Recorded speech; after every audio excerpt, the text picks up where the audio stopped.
নমস্কার। ঠাকুরমা স্বামীজি গুরুদেবের শ্রীচরণে প্রণাম জানাই। সাধন বাণী স্বামী আত্মস্থানন্দ মহারাজের লেখা থেকে কিছুটা অংশ পড়ে শোনাচ্ছি। এই জগতে যে যত বেশি আপনারজন হয়, সেই তত বেশি পর হয়। যে যত বেশি প্রিয়জন, তাহার নিকট হইতে তুমি তত বেশি মর্মান্তিক আঘাত পাইবে। যাহাকে একদিন তুমি নিতান্ত আপনার বোধে প্রাণ ভরিয়া ভালোবাসিয়াছ, নিজের সুখ স্বাচ্ছন্দ্য আরাম বিরাম বিসর্জন দিয়া যাহার কল্যাণ চিন্তা ও চেষ্টা করিয়াছ, সেই হয়তো একদিন তোমার সহিত নিতান্ত পরের মতো ব্যবহার করিবে। প্রয়োজন হইলে এমনতর আঘাত হানিবে, যাহাতে তোমার অস্থি পঞ্জর পর্যন্ত চূর্ণ হইয়া যাইবে। জগতের তো এটাই নিয়ম।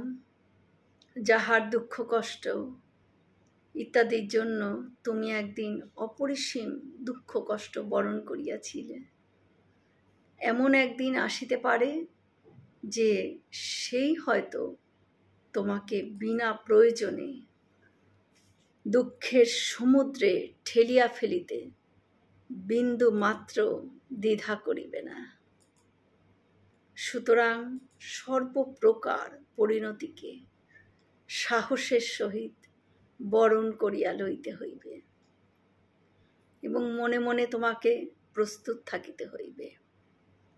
তাহা না হইলে সময়কালে হা হুতাশ দুঃখ মনস্তাপ বিষাদ। সত্যি তো আমাদের সকলের জীবনেই এরকমই দুঃখ কষ্ট আছে, কারোর কম আর কারোর বেশি। মায়ের কাছে আমরা আকুলভাবে যদি প্রার্থনা করি, মা নিশ্চয়ই আমাদের ডাকে সাড়া দেবেন। কত বছর অতীত হইয়া গিয়াছে, মা এই ধরাধামে আসিয়াছিলেন। তাহার দেহ বিসর্জনের পরও শত বৎসর কাটিয়া গিয়াছে। কাল স্রোতে কত তরঙ্গ আসিয়া চলিয়া যায়। পৃথিবীর কত ভাঙন গড়ন হইয়া গেল, কত জাতির উত্থান কত জাতির পতন হইল।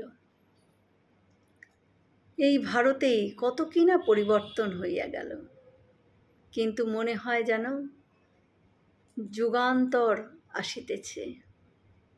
তাহার তুলনায় এ সকলই বাললীলাবৎ।